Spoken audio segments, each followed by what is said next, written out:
Okay guys, welcome back. Now in this video we're in the inside of the WordPress admin panel for redhillfamilylaw.net, and what we're going to be doing in this video is I'm going to show you some things that we can do on our website, a number of things actually, that will help tie the website back to the listing itself.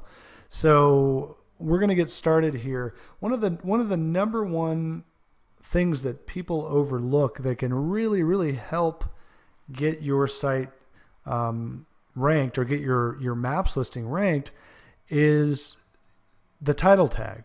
So normally, you would have in an organic setting, you would have your keyword, your main keyword first, and maybe a secondary keyword next. For maps purposes, and really, I'm going to assume that you want all of your sites in maps. An ideal way to structure a site is to have a home page that's sort of just a hub. It's really not there for any more than branding purposes, and that's really it. Now, I did not set that site up this way, but I'm going to show you how you can set up the site that way.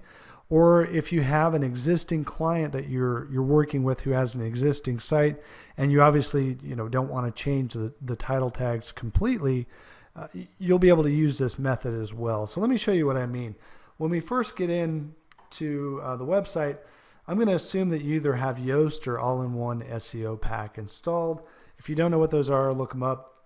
They're just SEO plugins that allow us to do things like title tags, meta descriptions, all that good stuff, where that will show up, on this little tab right here, basically. Like if I'm on the home page and I click above here, that's the title tag.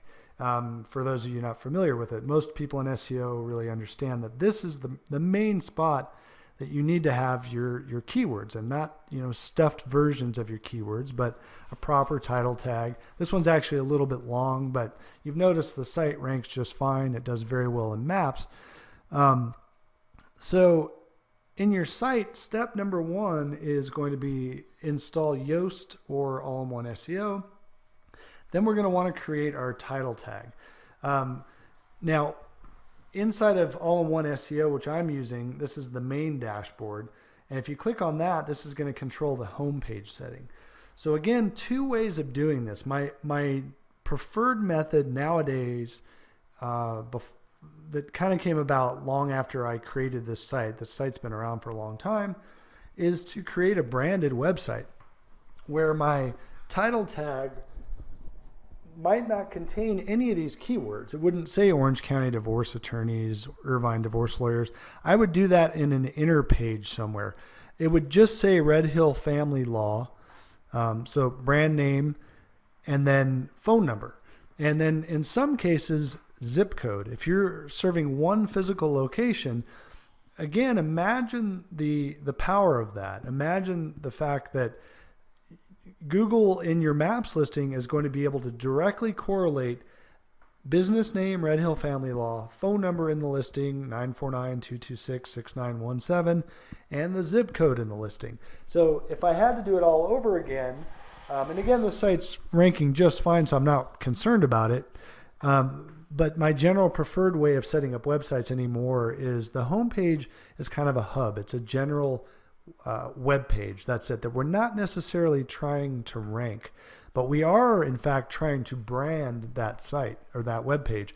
Because remember, what do we put inside of the Google My Business listing when it comes to website URL? Almost always your home page. I mean, with some exception, there are ways to do interlinks. If you have a lot of different locations, for instance, and you set up one Google My Business listing per location, you're obviously not going to send everything to the home page. It might be redhillfamilylaw.net/Irvine /Newport Beach, wherever the locations are. They've got one in Long Beach, for instance. They would put /Long Beach, and each Google My Business, you'd have a separate Google My Business listing, each of which would have a different website URL that would point to that specific page. And I'm going to tell you, we'll talk a little bit more about this when we get to doing some of the markup data that we're going to do on the website, like schema markup, and how you would do that with multiple locations. But the vast majority of businesses are single location businesses with a physical address. On the website URL, you're going to have the homepage. So it only makes sense to have your homepage match as much of this listing as possible. Now, again, I didn't do it this way, so don't, do as I say, not as I do sort of thing. If you're starting with a brand new website, I would suggest creating a brand on the homepage where we wouldn't really have these keywords. We just have Red Hill Family Law, and then we might have, one of these, one of the lines like that. And then we'd have 949-226, and then maybe I'd put another line like that, and I'd put the zip code, which I think is 92606. And then that's all I would have on my homepage. And then we'd start to structure the website so that we have inner pages that cover, the terms that we want. We'd have a divorce page, we'd have a child support page, all that other stuff. What I did on this one is I chose to treat my homepage as my main divorce page. Let me just stop this video here. Sorry, I'm producing videos as I'm recording videos. That's how to stay efficient. So really, I'm going to keep this the way it is. It's been working just fine. Just know that if you're starting a brand new website, my recommendation would be to brand the website on the homepage at least, to match exactly what's going on in the maps listing. So just the business name, phone number, and zip code only. And then we would have category types of pages like divorce or child custody or whatever. So again, I've chosen to have my homepage as my primary divorce page. Now I want to show you some things that we're going to be doing here. So make sure you follow along. With what we're going to be doing is with each page that we have on the site, or I shouldn't say with each page, with each category we have inside of maps, we're going to be creating an identical matching page to match the maps listing. So the way that we're going to do that is normally we would have an inner page, redhillfamilylaw.net / and we would name it category listing. So we might have family law attorney. So let me give you an example. Guess what I have? Family law attorney. So I want you to see that that's powerful because Google's telling us inside of maps that family law attorney is a category. That's what it came up with as one of the top categories because that's one of the only ones it allowed us to select. So I'm following that by naming the little slug here, family law attorney, exactly the same order as my category page. So I hope that makes sense. Again, all of this has to do with, guess what? This is talking back and forth with our listing. We've now got an exact page for a category, family law attorney. It matches identically with our listing. Very important to do. And then I'm going to show you what we do with pictures that, you've probably guessed it, but we already have pictures that are named exactly after our category. We're going to upload that to our category page on our website. So I hope that makes sense. And I'm showing you the inner pages first because of the way I structure the home page can get a little bit confusing. But here's another thing that I did. Let's go to the child custody page. And I already showed you this in an earlier video, redhillfamilylaw.net / lawyer. One of my categories is lawyer. Well, lawyer is very generic. I don't want to be ranked for Irvine lawyer because, the only thing that this firm does is family law. They're not just a general practice law firm. So what I did is I created / lawyer so that the category listing exactly matches my website. But then all the content around it, my title tagging, everything else says that it's all about that lawyer is associated with child custody and visitation. Okay. And you saw where I was actually ranking #1 on maps for that. So this stuff works. So you can see again, my photo, which is the exact same photo that I showed you before, directly matches lawyer Irvine, California. So all I'm doing is I am uploading the exact photo that I've geotagged before I've ever started this process. I'm creating a slug that directly matches my category listing, in this case lawyer, and I'm uploading content to it, and I'm uploading my photo to this. So in this case, I could have chosen to just have it be a generic lawyer page. I chose to turn it into something different, something about child custody, and as a result, by using a slug that's named exactly this name here that matches my category listing, and uploading a photo that's named Lawyer, Irvine, California, I am tying directly back to that listing. So I hope that makes sense. I just chose in this case to use child custody as my quote unquote lawyer category page. So I hope that makes sense. Normally it's going to be more cut and dried. You're going to have categories that match services that your client does exactly. Like maybe there would be a child custody lawyer category. And if so, I would create a slug called child custody lawyer. Notice I'm not over optimizing by putting redhillfamilylaw.net / Orange County lawyer or Irvine lawyer. I don't need to do that on the slug, and in fact, I don't recommend it. The only place you really should do it is here, where we've got, a mention of Irvine and Orange County, and notice I've changed it up to lawyers, not lawyer. And then in here, I've got Lawyer, Irvine, California. So that's okay to add that to the image, but don't over optimize and do things like, having your slug be Irvine lawyer when you've already got Irvine in your title tag. It's unnecessary. You'll get over optimized and you can get penalized. So just to kind of summarize, all we're doing is for every single category, we're going to create a page. And I've already done that for family law attorney and lawyer. So I've showed you those two. We've got family law attorney here, directly matching family law attorney. If I hover over this image, family law attorney, Irvine, California. Child custody, I went with the lawyer category, and I already explained all that. If I hover here, I've got Lawyer, Irvine, California. So what am I missing? Well, let's go back here. I'm missing divorce lawyer. So I told you that I chose to have my home page be the main area where my divorce content is. So that's why I title tagged it with divorce keywords, and you'll see it's all about divorce. So I've got Orange County divorce attorneys. I've got my zip code in there. Let's see here. If I hover over it, I've got my zip code in there, and then I've got Irvine divorce lawyers. And then most importantly, I have the name of the business exactly as it matches the MAPS listing and the phone number. So if you choose this route where you're going to use the home page as a category style page, you're going to want to try to squeeze in at a minimum the business name and the phone number. Okay. If possible, squeeze in the business name, phone number, zip code. But if you can't, and the title is just getting obnoxiously long, this one's already pretty long, at a minimum, get the business name in there. Very important. A lot of people skip this step, and it matters for two reasons. Number one, if somebody's just typing in a business name looking for you and you're not titled anywhere for that, or it's not really anywhere prominently displayed on the website, it's not going to really show up in the search engine's results pages, which means they can't find you by name. And then number two, it matters because it matches our listing, and our phone number matches our listing. So you want to squeeze that in the title tag.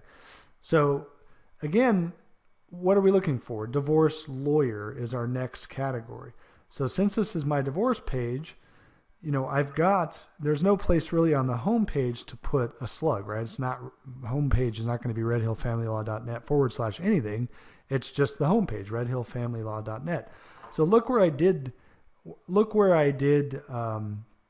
the equivalent of a slug. I put it into an H1 tag here, and I put it as a long tail keyword term. I didn't just put divorce lawyer. I put your divorce lawyer. And that's having really the same effect as what we did with our / lawyer page / family law attorney page. So because I can't put it in the slug right here, there's nowhere to put it, I put it in an H1 tag right here. And so, very easy to do. I'm not going to go through details about how to set up H1 tags. It's just a real easy piece of HTML. And it's showing in order of importance the tags that are important, the most important. Title tag is number 1, and then your H1 tag is the second most important thing that Google's going to read. And so what I'm doing again is I'm communicating the fact that this page is about divorce lawyer, and it matches directly my category listing of divorce lawyer. So for a third time now, I've done that.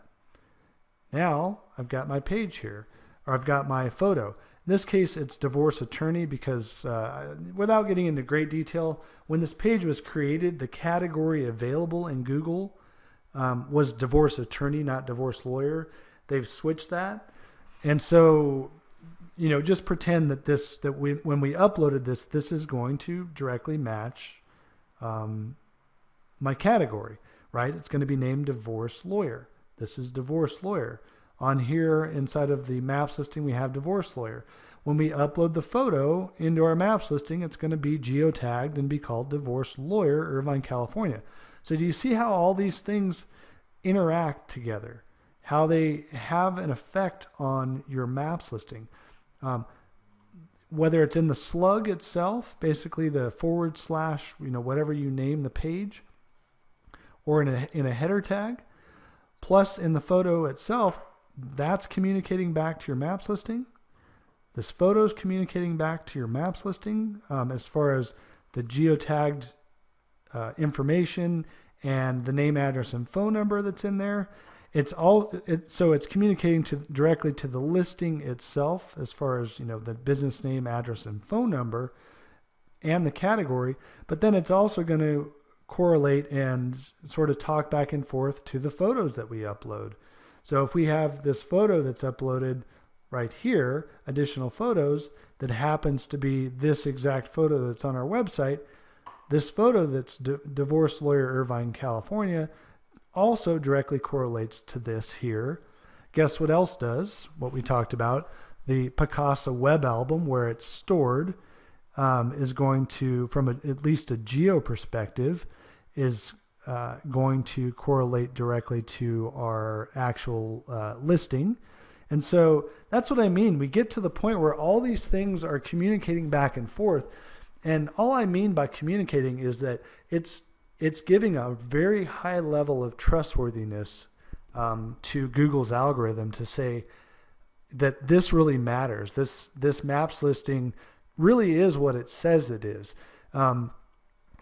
You know, just to give you a quick example, you know, years ago when it was Google Places, you could never change addresses or phone numbers or any of that stuff, because Google's logic is that people in the real world they don't move. You know, they were set with this sort of mindset back in the early days that, you know, would a Home Depot or a Walmart really ever move or change its phone number? Answer, no. You know, we know that businesses sometimes move, obviously, but my point is that they want, through the process of citations and all these different things that I'm going to teach you where to put citations. There's a number of different ways. They want that to directly match every aspect of your listing. So that's why we have name, address, phone number consistency, where I talked about things like, you know, if it says park, it should be, you know, Google says it should say park spelled out, P-A-R-K. We're going to spell it out because it's going out there across the web, scraping data, and it's trying to figure out, is this listing consistent with other pieces of data across the web? Same exact concept with our website here, and with our photos stored in our Picasa album. It's going out to these places on the web, and it's going to say, not only does the listing information directly correlate with this website, so this must be a legitimate business. You know, so that's the primary thing that Google's looking for. Is this really even a legitimate business? There's so many spam listings. They want to make sure that it's legitimate. And, you know, one of the primary ways it can do that is scraping the web and going out and cross-referencing your website and being able to say, okay, look, I've got divorce lawyer matching a divorce lawyer page. I've got a family law attorney category matching a family law attorney page. I've got photographs that directly match, you know, from here match the geodata here. it exactly correlates directly with the address, the geocoordinates, the photos themselves directly match, all that stuff. So I hope you're starting to see a picture that Google wants trust signals, pure and simple. Getting ranked on maps is nothing more than having these really well done trust signals. And what I've taught you so far is really enough most of the time to get you all the way there without doing anything else. Okay. We're not quite ready to dive into advanced techniques because I do recommend that you take it a few steps further. So hopefully, this is making sense.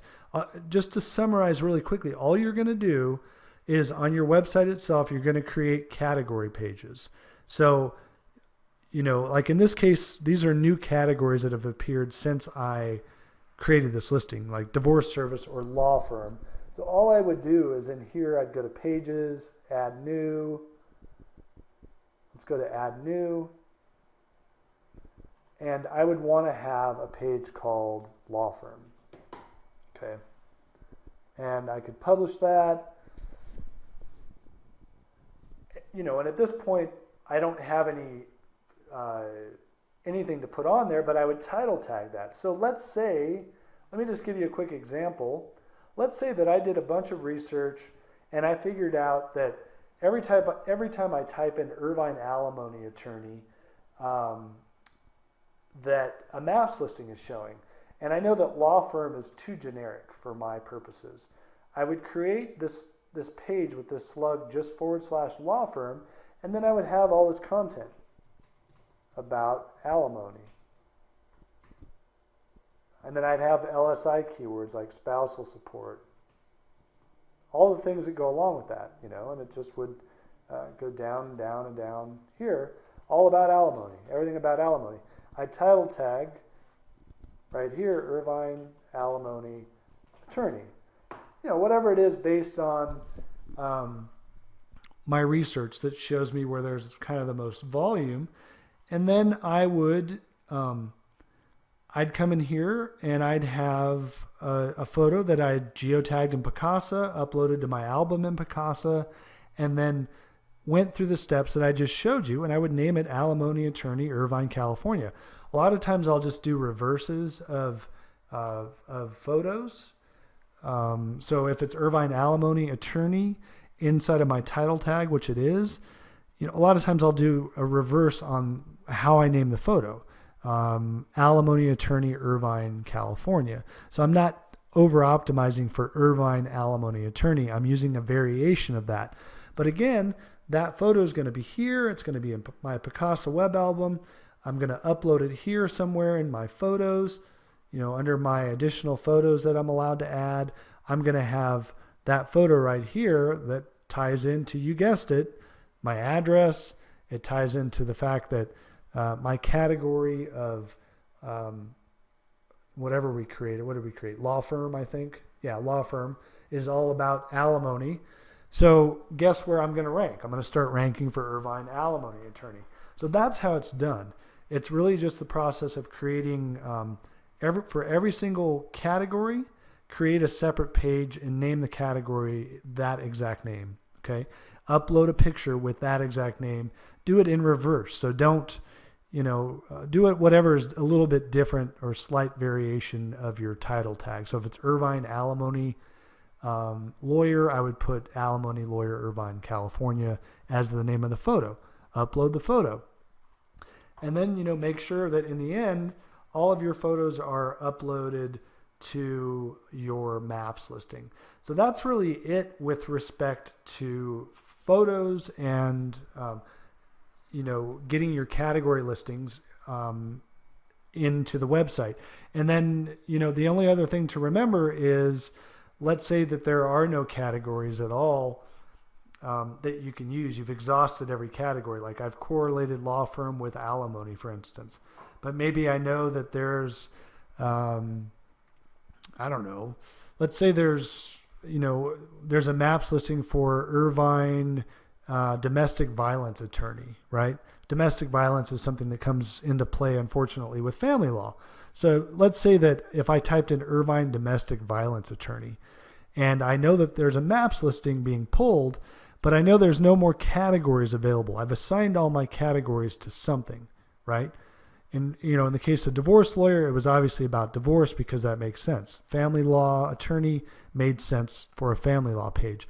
Lawyer is too generic, so I tied that to child custody. Law firm, too generic, I tied that to alimony. Now I'm out of categories, right? But let's say I want Irvine domestic violence attorney. All I'm going to do to increase my chances is go through the same process. I'm going to upload a photo, geotag it, share it to the Picasa web album, and then I'm going to go through the steps I showed you, and I'm going to name it Domestic Violence Attorney Irvine, California, and I'm just going to come in here, add new page, and I'm just going to create a new slug just called Domestic Violence Attorney.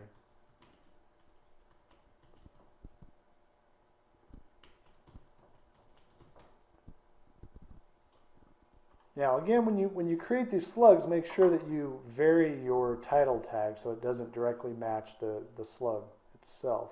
So I would say something like Irvine domestic violence. You could say attorneys, or in this case I would just say lawyers. And maybe one other related title tag, something like that. So notice I'm not matching this directly with this because I don't want to get over optimized, guys. And then all my content here would be about domestic violence all the way down. Same thing we did before. The only thing here is I don't have a category available for it to match to. But what I'm hoping is that when I upload my photo and with the geo coordinates and all that other stuff, and I've named it correctly, that it's going to recognize that I've got, I'm serious about that ranking. I've got a separate page entirely devoted to that. So hopefully all this makes sense. Let me know if you have any questions on it. I know that this stuff, gets a little bit kind of, it seems a little crazy, but trust me when I tell you it works, and it works very well. And nearly every time when you take these steps very seriously and make sure you create photos for every single category, create a page that directly matches that category, so everything ties back together, okay? Let me know if you have any questions. In the next video, I'm going to show you a couple other steps we need to take on our website that, again, you may or may not need to do, but I wouldn't consider them to be advanced techniques. I would consider them to be sort of mandatory techniques anymore that you probably need in order to rank at least medium competition pages and up. So I will see you in the next video where we're going to go over those additional items, okay? Take care. Okay, welcome back. We are going to continue the process of going through our website, and I want to add 3 more pieces of information that are really going to be critically important to our success and our ability to rank maps very, very quickly. Most people just don't do this flat out. More and more people are starting to do some of these things that I'm going to show you, but oftentimes they're not doing it correctly, or they're not doing it to its maximum benefit. So while some people would say these are more advanced techniques, I would disagree. So I'm not including them in the advanced section. I'm including them in really sort of a mandatory section. You really should be doing this, these 3 things regardless, okay? Even if you're not trying to rank a maps listing, we just want to, again, give Google more geographic signals of where our site should be showing up. If we're trying to rank for local search, we want to send geographically relevant signals to Google that this is what the site is all about. And so what we're going to do is we're going to add 3 little areas to our site. Number 1, we are going to do what's called a map embed. So we're going to take our map and we're going to embed it directly into the footer of our website, okay? And with all 3 of these things, the key is if you have one physical location, you want it to appear in a place where it is visible across every single page of the entire site. So it's not enough to just put it in, on one page of the site and then you're done. You want it to be in somewhere like the footer, for instance, that's going to show up site-wide. Now, there are going to be variations of that where you will not want to do that. when you have multiple locations. If you have multiple locations, you're going to be repeating this process for each different location. And I'll show you that in a minute.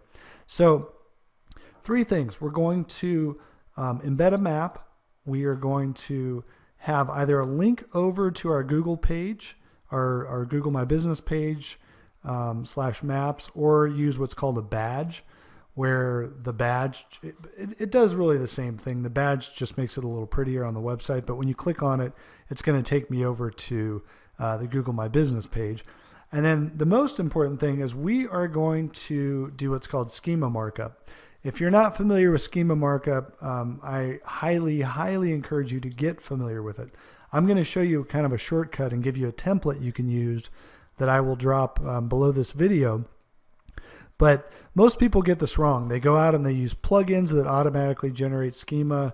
They go to sites, and they're not bad. I think it's a site called Microdata Generators, for instance, and it'll give you an okay piece of schema code. It's very basic. And all schema markup is it's a way to use the semantic web to try to figure out relationships between things. So I'm not going to bore you to death about the semantic web. I'm going to drop a link to this page. You can read about it. But essentially the semantic web is very, very important. It's where we are and especially where we're headed. And it allows search engines like Google to see relationships between things and place things into what's called structured data versus unstructured. So for years we had unstructured data, which was just all of the words on the page, all the HTML, and keyword. Somebody would type in a keyword, and if you're title tagged properly and you have enough words on the page that match what the article is about or what the page is about, you'd probably get indexed. Well, we're moving much more towards a semantic web where it's looking at the interplay or relationships between properties. It's looking at how do we turn unstructured HTML data into structured data. So the web traditionally had no way of knowing that if I've got my address on a site, that in fact is my location or my address. It's just to Google, it's just a string of numbers, right? It really had no idea to recognize that that's an address. And so what schema or structured data is going to do is it's going to allow us to categorize things. It's going to tell Google that here's the business we're in. We're an attorney. The following string of numbers is in fact our address, which by the way matches our address on our listing. So it gives us a competitive advantage by not just implementing schema, but implementing it the right way. I'm going to show you how to implement it the right way. And it's going to require a little bit of hand, not coding, but just follow the template, substitute out what I've got in the template for what you have for your business. So we're going to do those 3 things: a badge or a direct link over to the Google page. We're going to add an embedded map. Again, the map is going to sit or reside across all pages on our website because we put it in our footer, and that's giving yet another signal from our website that this website is about this specific place. Now remember, Google My Business used to be called Google Places. It's still really about the place, the business and the place where it's located. So we need to send a specific signal to Google that that's the case. Here's the map that directly matches the map that happens to be on the maps listing. It's now sitting on our website. So it's tying all these things together. It's allowing Google to pick up on not just what we tell it in our maps listing. What we tell it in our maps listing is not important. It's what we tell it in our maps listing combined with authoritative sites, our own website, all these other places, citations, telling it the same thing. And when Google sees the same thing over and over and over again, all this trust flows over to your maps listing, and that's what gets you ranked. So I hope that makes sense. So real quick demo on this. We're inside of the panel here, and what I want to do is I just want to go to widgets. Now your information is going to be different, right? It depends on what theme you have. Sometimes you're just going to have to literally go into the editor and go over to the footer.php file, I believe it's called, which is, where is that? Right here. And in some cases, you're going to have to edit this by hand, okay? And it can be a little bit of a pain in the butt. I think there are, in fact, I know there are widget type plugins that will widgetize areas of your website. If, so you don't have to edit things and add schema code and add a map embed inside of your footer.php file. Kind of a pain in the butt. So this particular theme is already widgetized. It basically has first footer widget area, second footer widget area, third footer widget area. So you can see in the third footer widget area, I've got what's called the Google badge widget. And so basically you would go out and you would install this. You would just go over to, you want to go to widgets, hang on one second, or I'm sorry, plugins, and go to add new, and then search for Google Plus badge widget. I don't even know if it exists anymore, so that's why I'm just going to double check real quick.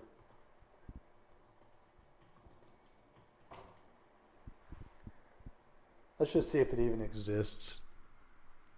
This is the new Google Plus badge widget. So if I installed that, I just hit activate plugin. And if I go over to appearance and widgets, I probably have a new section called the new Google Plus badge widget somewhere. Usually that's where it ends up showing up. Let's see, I'm not seeing it here. But so anyway, all we're doing is we install one of these programs, or one of these plugins, I should say, and this is just making our life a little bit easier. It's just saying, it basically appeared over here as Google Plus badge widget. I don't know why it's showing it as inactive. It's not in fact inactive. And you would just drag it over to, the little widgetized area of your footer if you have that. And then you're going to put the Google ID, which is really the string of numbers that is going to appear. Let me try to see if I can help you find this. By the way, it's gotten to be a real pain in the butt to even find out where your Google Plus page is, where your Google My Business listing is.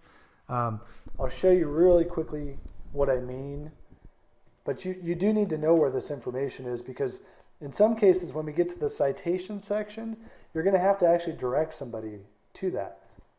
So if I type in Red Hill Family Law here in the search engine, let's let this load.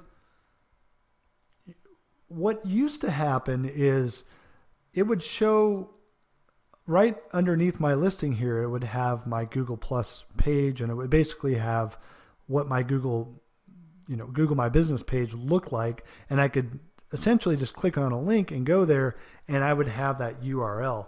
Well, it doesn't do that anymore. It doesn't show that information at all. It just shows, let me give you a better example. Let's type in one of the keywords we're ranked for. Irvine divorce lawyer.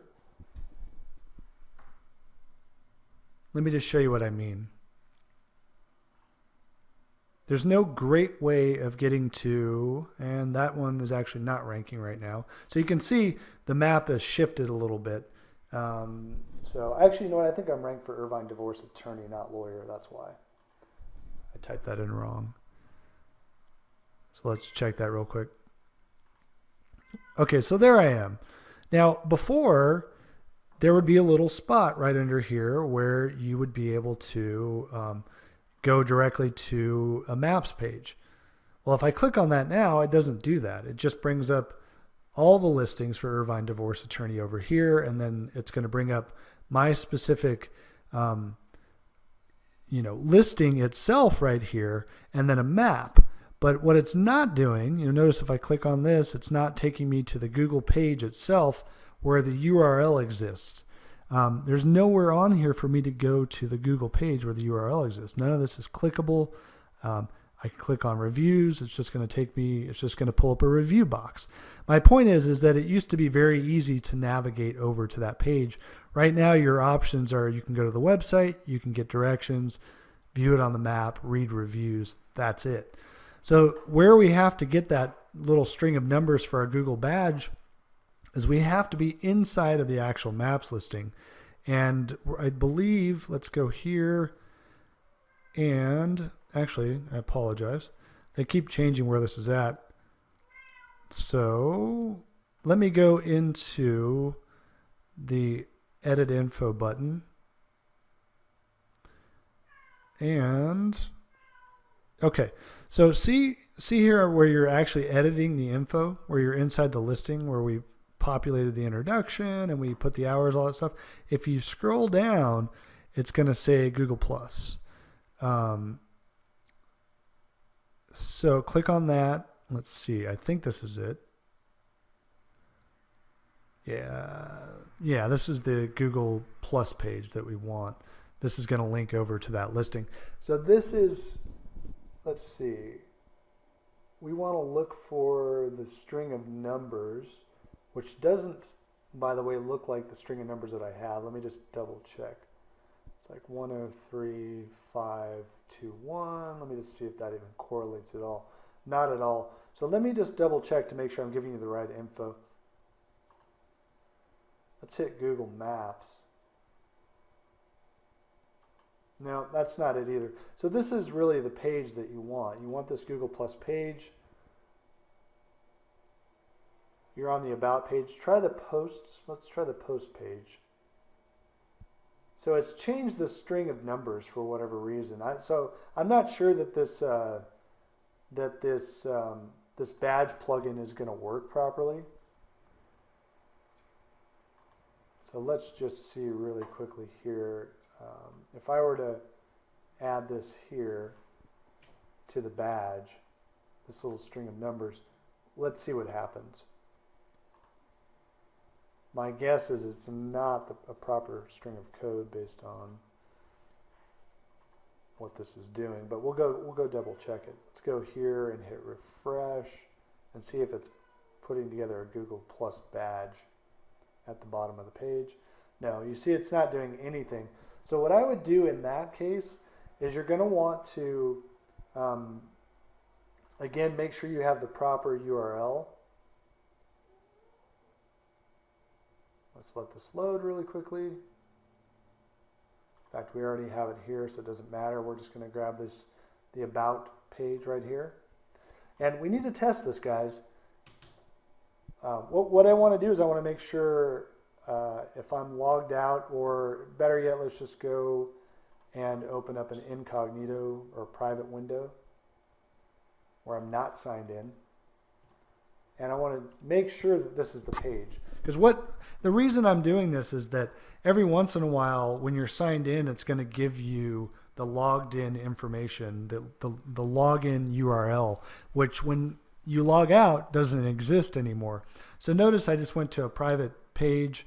You can use incognito, whatever. I pasted it in here. That's what I do need, okay? So we're going to actually just create a link directly over to Google Plus to this exact page. And the way we're going to do that is I would get rid of this widget entirely. So let's hit delete. And we're going to use a little bit of text right here. So just grab this little text or arbitrary HTML, drag it over to your widget area, wherever you want it to be.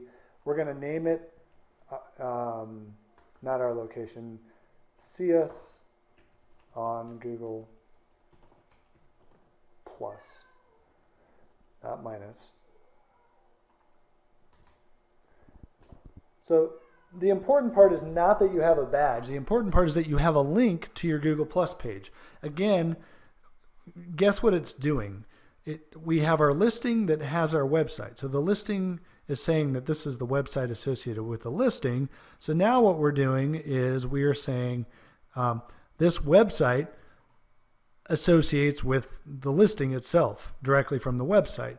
So each of them are communicating back and forth. This talks about the website. This talks about the Google Plus listing. So again, trust factors, semantic web. It's just showing relationships between different properties. That's it. It's basically just showing the relationship amongst properties. So all I'm going to do here is let's hit save because I need to create a hyperlink here. I can't do it from here. Easiest way to do it is just go posts, add new, and then you could just say Google Plus page right here, highlight it, click on this little link here, and then add your link over to your Google Plus page that we just copied. Go to the, not the visual part, but the text part of the post, because you want the actual HTML. Copy that, just like that. And now we're going to go back to widgets right here. And in my third widget area, it says see us on Google Plus. I'm just going to paste in that HTML code, hit save. Now, if I go down here and hit refresh, I should have at least a link over to Google Plus. See right here, Google Plus page. Now, if I click on it, it should take me directly to my Google Plus page. So I know that was a long-winded explanation, but do you see how hard it is to actually find your Google Plus page? It used to be very easy. They were directly tied into Google Maps. When Google My Business came along, and especially the 3-pack, it's been completely disconnected. Even though this is the representation of Google Maps. And the reason I tell you this is for two reasons. Number one, we need it on our website, just like I just showed you. We need to be able to have this exact URL to be able to create a link from our website to here. Number two, when you're placing citation orders, they will often ask, what's your Google Plus page? Because they want to make sure oftentimes that the name, address, and phone number that you fill out with the order that you place, oftentimes the good citation companies will go over and check your Google Plus page to make sure you didn't screw up. You know, because, and they may actually reach out to you and say, hey, did you mean to say corporate PK Suite 31? Because by the way, your Google listing says corporate park spelled out number 31. So it's important for those two reasons to have it. So step one on our website is complete. So let me get rid of some of these windows here just so it makes it easier to deal with. Okay, so the second thing we're going to do is we're going to embed a map. And okay, so you're asking, okay, where are we going to embed the map from? I like to do it directly from, you know, the listing wherever possible. Let's click on this and see if it pulls a map up. And let's see if it allows us to do it from here. Let's see. It's actually not allowing us to do it directly from the listing. Let's try to do it from the Google Plus page. So let's go back to our Google Plus page. Sorry about that. Google Plus. And then I want to, there should be a little directions or something tab right here, directions. Should take us over to maps. Okay, so the reason we're doing it this way is we want to have a single map marker that shows our address, or I'm sorry, our business name right next to the map marker. And that's all that it shows. So that's step one. We're gonna navigate over here, and then what we're gonna do is we need to get a map embed code for this. And this has changed recently. You used to be able to come down here, and there was a little like wheel that you'd click on, and you know you were ready to go.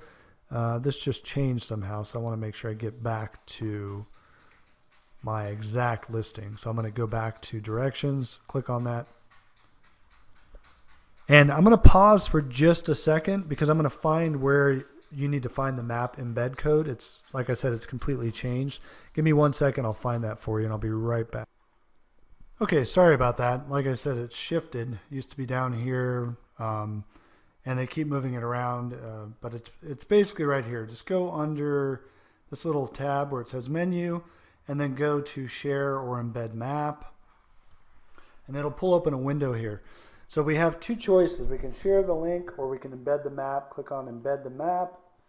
And what we want is just this, this iframe bit of code, and we can make it small. I suggest playing with the size. pretty much, you know, if it's going to be in the footer of your website, you probably want just a small map. So we're just going to copy this here, and then we're going to go back to my website. I'm going to hit save on this Google Plus link and close it.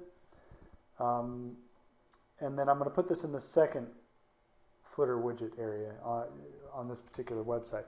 So all I've done already is I had this little arbitrary text or HTML. I dragged it over here, which is going to allow me to do whatever I want. Add whatever bit of code that I want. In this case, it's just the iframe of the Google embedded map, and I'll just say map our location or something like that. Doesn't really matter what title I give it. The main thing is that it's showing up in the footer over and over again. So let me go back to our site here,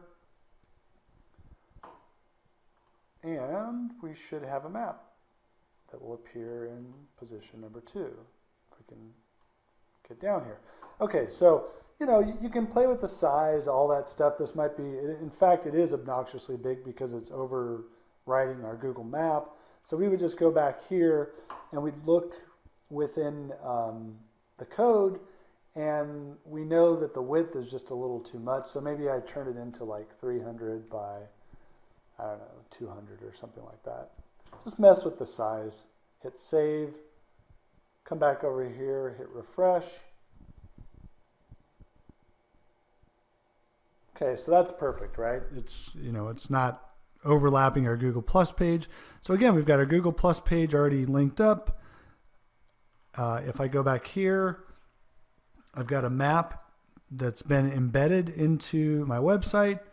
And if I click on this, it, let's see. Usually it'll take you directly over. Let's click on more options and see what happens. Should take you to the larger version of the map. And yeah, it's kind of doing that. Basically, it's Red Hill Family Law. It's going to take me over to the actual maps listing in a larger view at that point. Okay, so those are the two primary things that we're going to do. The third thing sort of warrants its own video, and that's basically schema markup. And I want to dedicate a video to that because there's a lot of misinformation out there on how to do it correctly. There's a lot of people that use plugins, or they use, you know, I used to even advocate and use microdata generators, but I found lately that it just doesn't give enough information. We're not giving Google all the information that we should be giving Google by using these tools. We're sort of shortchanging ourselves. So I'm going to show you a very, very easy way in the next video to start with the schema template and how we're going to add in our information and what it's going to look like, and then how we can test it properly to make sure it's working. So I'll see you in the next video on schema markup. Okay guys, welcome back. This video is all about schema. So schema was something that was introduced several years back, and again, it's really sort of a way for Google and the other search engines to be able to categorize things, to structure things. So it's also known as structured data, structured markup, microdata. And what it's doing is, instead of just saying that, hey, this is my address on my website, you know, where we just put our address, traditionally, you know, Googlebot's going to go out and crawl the website and has no way of associating that string of numbers with an address. Now, it's pretty smart where it's probably figured out that, you know, the way that it appears and the order that it appears in, it's probably an address. But we're going one step further. We're telling Google that this is our business name, this is our address, because we're going to put it into microdata. We're going to put it into structured data. And I'm going to show you how we test that in a minute. So schema is really just a way for Google to be able to more accurately represent all sorts of different categories. So one category is local businesses.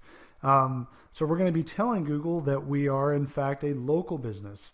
And we're going to go one step further and tell it that here's the type of local business that we are, to the extent that that category exists. And I'll show you in a minute. Not all categories exist, and sometimes our default is going to be local business. But within that, within the confines of local business, we're putting our business name, we're putting our address and our phone number, and so now we're sort of wrapping that what would traditionally just be HTML on our website. We're wrapping it inside of schema, where Google can now associate that string of numbers with this being not only a local business, but here's the address. This has to be an address for this local business. Again, it just makes it easier for Google to read and associate with other properties. So that's what we're doing. Remember, everything that we do on the semantic web is we're trying to use associations. This website is associated with this other website. With latent semantic indexing, that's been around for a long, long time. LSI keywords, we are trying to associate this keyword with this other group of keywords. And what it does is all these things allow for Google to serve up more accurate, better results. And I don't know it for a fact just because I haven't personally tested it, but I do believe we are rewarded for playing within their boundaries, playing within their rules. They want us to do things like mark up our data. So one, particular type of markup is local business. There's thing generators, where we can, tell Google that these are customer reviews. So instead of there just being customer reviews on your website, we can mark that data up and tell Google that the following bit of text are customer reviews. So show them as such. Show star ratings. Show aggregate star ratings. This is an image, so show it as an image. This is our organization logo. So, let's associate our logo with the actual business, products. So there's a number of things we can do. For our purposes, we're going to be focused on a couple different things. Number one is going to be local business and the category that we're going to be using. We're going to be showing organization logos. We're going to associate our logo with our website, our schema markup. It all is going to tie back to here, where, by the way, I think under my photo section, I've got a logo, an identity photo. So here's my logo. So by associating our logo inside of our schema markup, we are telling Google that it's important and that it, all of this kind of ties in together to our maps listing. The other thing we're going to be doing that's not really listed here is what's called same as, and I'm going to show you that in a second. But what same as is a way for us to tell Google that these websites that are associated with our website are in fact, they're not really one and the same, but they are closely linked or closely associated with our website. So again, remember, the semantic web is all about telling Google that this is associated with that, this is associated with that. And so for people who come from sort of the paranoid world of hiding your footprints all the time, maybe you've dealt with PBNs and we hide our tracks like crazy. We create fictitious names and we do everything possible to keep that from being directly connected to our site, with the exception of the link out to our site. We don't interlink things. We don't have matching profiles across different properties. The semantic web is the exact opposite. You're rewarded for having associations with things. And I'm going to show you how we're going to really, really use this to our benefit in just a second with the same as feature. So for our purposes, that's really what we're doing. We're going to be using local business as one type of markup. We're going to be using the same as feature, and we're going to be using the logo feature to show that our logo is in fact associated with our website. And all this ties into our maps listing. Now, don't worry, I know it sounds complex. I'm going to give you a template to work from. So let me show you the template really quickly. This is it. So you can basically take this template and you're going to plug in your information line by line. So the first thing we need to know, and I'm going to put a list of known categories, okay? Because if you notice, I used to recommend a tool called Microdata Generator. It's very limited. I don't use it anymore. If I go to local business, let me just show you really quickly. Here's the only segments that we have. So instead of it saying schema.org/local business, in my case, since I deal with a lot of attorneys, that's great. But what if you are dealing with something or somebody who's not on this list? Then you're really going to just have to default to /local business right here. And that's not obviously as specific. We'd like to be able to get very specific and tell Google that it's schema.org / landscape designer. Maybe that's not one that's on the list. I don't know if it is or not, actually. No, it's actually not. So that's a good example. And maybe that category exists within the schema database right now, and maybe it doesn't. And if it doesn't, you might have to default for now to local business, and that's okay. It's not going to ruin what you do. I guess what I'm saying is that the more specific you're able to be, the better. But we can't just make things up, right? It has to exist within Schema's database as it exists today, and it's ever expanding. They're always adding new segments, essentially, which are just different types of businesses or niches. So if yours doesn't exist today, primarily you're going to default to the local business category. And so there's a couple ways of doing this. I mean, if you really want to be lazy about it and you just want to get some schema data up there, you can click on local business, and I could type in, Red Hill family law.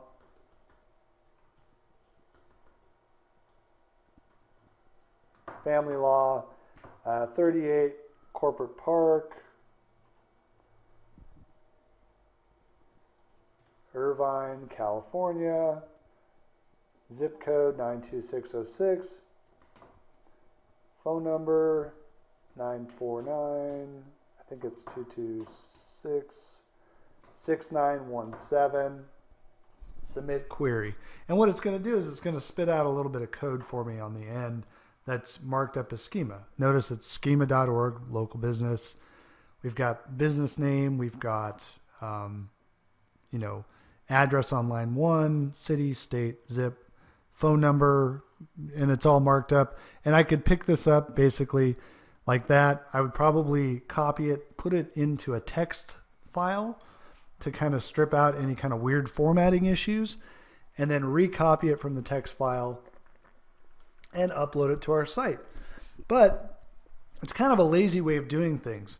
Again, because we're trying to leverage the fact that the semantic web exists, and especially the fact that we can use these things like the logo and the same as property to be able to associate our website with other authoritative websites. Why not do it? It takes just a couple minutes to create this thing. So if you're really lazy, you can do this. But if you really want extra results, I suggest spending 5 minutes taking the file that I'm going to give you and edit it for your own purposes. So, and I'll try to put a file that I know Matt, I don't think Matt actually compiled it, but he worked with somebody who compiled it. All the categories that exist today on Schema. And if you don't see it, you'll default to local business. In my case, I've got attorney, so I went with that. So basically, you're going to start with this template and you're going to start to add whatever your category is. If you truly do have a category that exists under microdata generators that we saw, or in the file that we're going to paste below, let's say it's HVAC. I think that was a category. Yeah, HVAC. So your category would be, schema.org /HVAC. So in my case, it's attorney. Second line, your business name, exactly as it is. And make sure you don't, just pay close attention and don't mess up the HTML breaks. Put it in the correct place. So just substitute out your business name exactly in these positions, exactly where it's supposed to be. So Red Hill Family Law, business name. What's my URL? So I'm putting my full URL of my homepage right here. Next, we have our logo. I told you about the logo. That's an actual property that Schema supports. And we're going to have the source code, or not the source code, but the actual URL of where that logo resides. So let me just show you really quickly where to find that. So I've uploaded it, to my media library, the actual logo. So let's just find it real quick. There it is. I'm going to click on that, and there's the URL right there. So all I'm going to do is just hit Control A to select all of it, Control C to copy all of that, and that's where the logo exists. We can test this by just pasting it in another window, and there's my logo. So that's what's going to go in the logo line right here, the logo URL. So you're going to paste that in right there. Now here's where it gets interesting. For same as, I wouldn't have too many, but you can have 3 or 4 same as lines. And again, this is associating our website with authoritative other websites. I recommend highly that you have your Google Plus page. We want to have the Google properties, okay? So Google Plus. We want to have Blogger. So I don't have a Blogger set up. I just put it here just to show you. So what you would do is you would first set up a Blogger account in the name of the brand, in this case Red Hill Family Law, and set it up appropriately. Add photos, add a blog post. Blogger blogs will get taken down very quickly if you don't add some content. Make sure you do that. So what we're doing now is we are associating our schema markup with 2 authoritative properties right off the bat. Google Plus. So here's exactly where my Google Plus page resides. Google property, Blogger, Google property. And then I'm going to put my YouTube channel right here. Google property. Are you seeing a pattern? We are taking the most authoritative properties first, and we're adding them in the same as category. So in this case, again, I do not have a separate YouTube channel. If you did, and I recommend that you do, you're going to put that there. So Google Plus, Blogger, YouTube. So right off the bat, we have the 3 most authoritative associated sites that we can use. That for same as, that's what I would do, each time. And then I would add my Facebook URL right here. Facebook's the next most authoritative in terms of, social, this kind of social place where your information is going to reside. Your address is going to be there. So it's kind of telling Google that my web page is not really the same as is kind of, I don't know, maybe a little poorly worded, but it's associated with, would be a better word, with this Facebook page. It's associated with my YouTube channel. So you get the point. So you'd go on down the line and you'd add, probably 4 of these. I probably wouldn't add more than 4. You don't need to overdo it. I'd add the 3 Google properties and then Facebook. Then what we're going to do is we are going to put the map URL right here. So let me just show you what this does. And we're going to do it through a URL shortener, Google's URL shortener. And I'll show you why that's significant in a second. Okay. So what I want to do is just come over here, search for your business on maps, okay? Red Hill Family Law. And it's going to give you this giant string of, this giant URL maps listing. Copy that, and what I want you to do is just go over to Google or goo.gl. And that's Google's URL shortener. So let's let this load for a second. Really quickly, what do you notice right off the bat if I were to point into this area? Domain authority 95, page authority 94. Do you think Google's URL shortener is important, yes or no? Absolutely, right? So again, what we're going to be doing, instead of just saying, I suppose we probably could put, has a map is the piece of code that we're using. We could put the entire string to our map, or we can take it and shorten it because it's ugly anyway through the most authoritative URL shortener on the web, domain authority 95, page authority 94. Guess what again? Google owned property. So I'm hoping you're seeing a pattern. We are using Google owned properties to our advantage, not only because they are high domain authority, but because they're owned by Google, and Google obviously is going to give us some love for that. So notice how I just did, I shortened the URL. I can hit Control Copy. I'm going to paste it in right here, which I've already done under Maps. You can see that right there. All that is a shortened URL.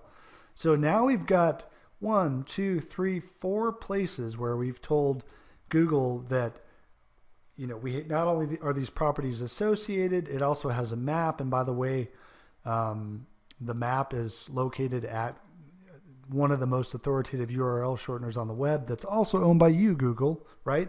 So these things are very important. It starts to stack up your authority big time by including all this stuff.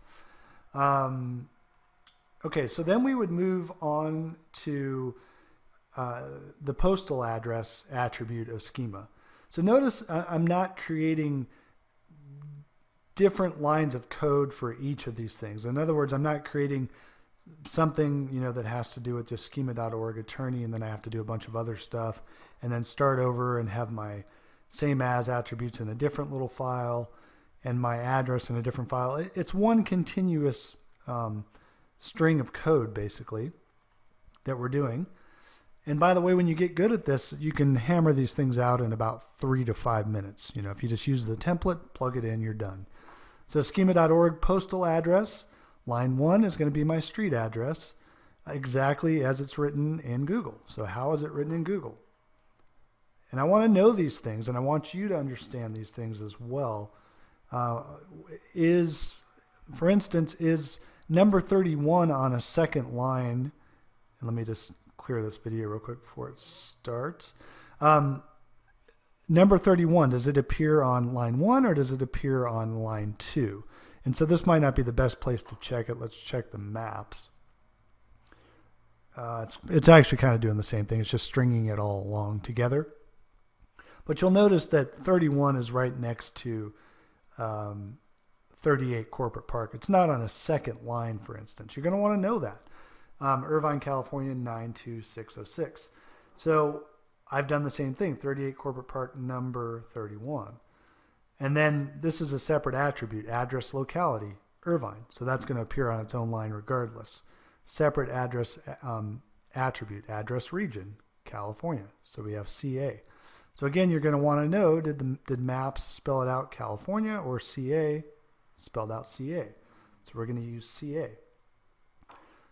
Postal zip is another attribute that appears on a separate line. You're going to put it right there. Then what we're going to do is we're going to further advance our trust authority by, again, adding geocoordinates. We've done that. You know, you've seen that with all the photos that we've done and how we geotagged photos. We're going to do the exact same thing here, where we have our latitude and longitude. So if you forget it, you can go get it from inside of the photo, or you can go to a program called itouchmaps.com.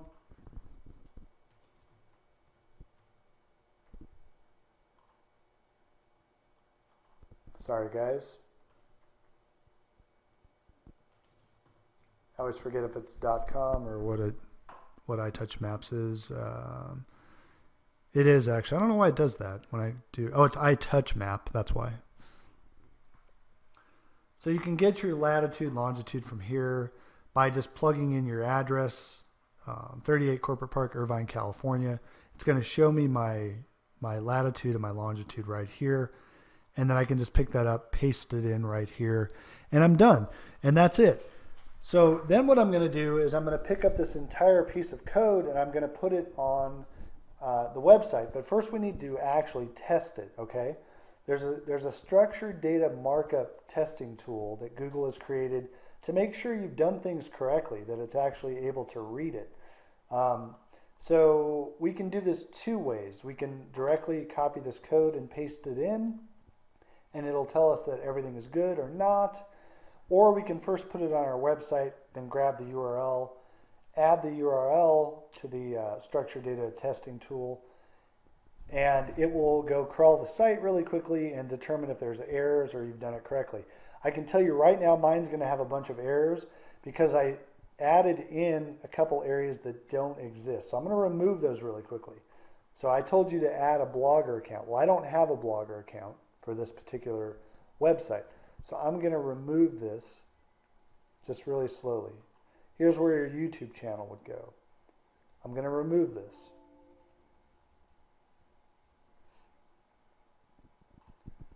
And let me just make sure if that there's nothing else that I added. So that exists. Google Plus exists. Facebook exists. My Google Maps exists. So everything else is correct, right? So I'm going to copy all of this. And let's go search for structured data testing tool. Again, this is just a Google developer website.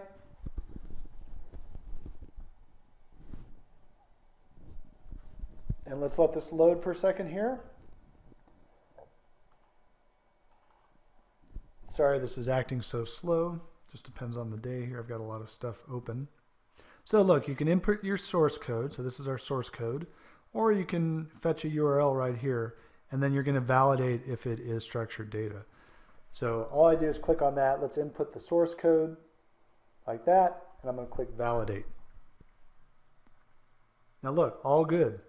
That means that I have no errors in my schema code at all. And this is good to go. This is good to put on my website. And we can test it again one last time once we put it on the site. So if I go back to, excuse me, if I go back to the widget area, just go to Appearance, Widgets. In the third, or actually in this case, in the first footer widget area, I have our location.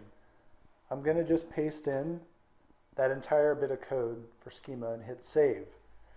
Now we're going to test it really quickly a couple different ways. Number one, it screws it up oftentimes when you paste it in, and you have to put break lines in it for it to work properly. So right here we've got, it reformatted my entire footer, which is fine. But notice we don't have really the proper breaks. It's not showing up exactly how I want it. So I would go through and mess with this a little bit, and I would put, you know, like, I would probably put this tag right here, break after Red Hill family law, and I'm going to want to test it. The reason is that we want to try to get our schema markup to closely match how it would show up in our maps listing. So for whatever reason, I'm not going to spend time on this here. The phone number is showing up above. It shouldn't be. It actually should say Red Hill family law. Line 2 should be 38 Corporate Park, number 31. Line 3 should be Irvine, California, 92606. And then the fourth line should be the phone number. For some reason, it's screwing that up. I don't know why. You'll just, if it does that to you, you're just going to have to mess with it a little bit and reformat it. The important thing, though, is that we have the structured data on the website. And what I want to do is go back over to our structured data testing tool to fetch URL, and I want to validate it. And what I want is the green light to go all good again. And look, it found my structured data. Red Hill family law, here's the URL, here's the logo, here's my same as attributes. You'd have more because you have, you'd have Blogger and a YouTube channel, has a map, yes. Google, you know, goo.gl. Here's my address attribute. All this matches exactly all these different items right here, right? It's exactly matching it. Same as, has map, it all matches. So I know that I'm good to go. My stuff is on there properly. I'm gonna hit save just to make sure it's saved. And again, you know, the only thing left to do would be to just reformat this so it looks a little bit better on the website itself.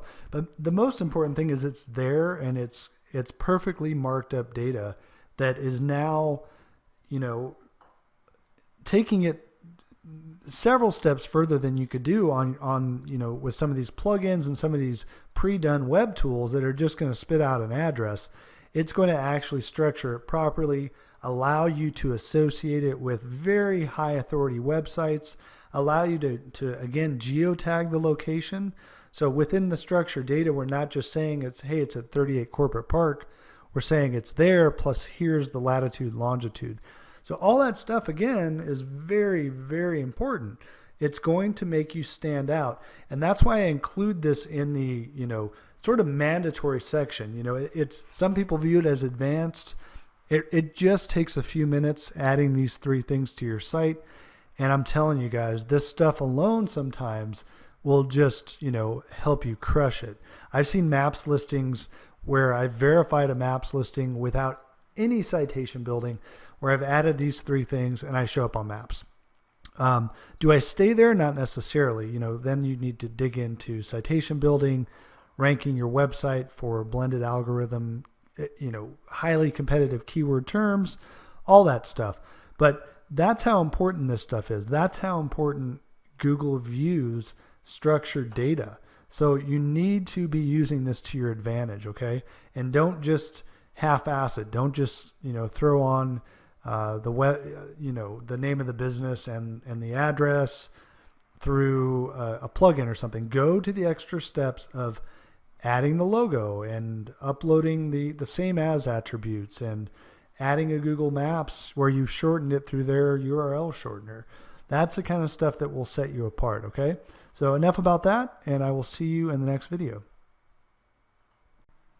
Okay, really quickly, I just want to talk about JSON-LD, JSON-LD.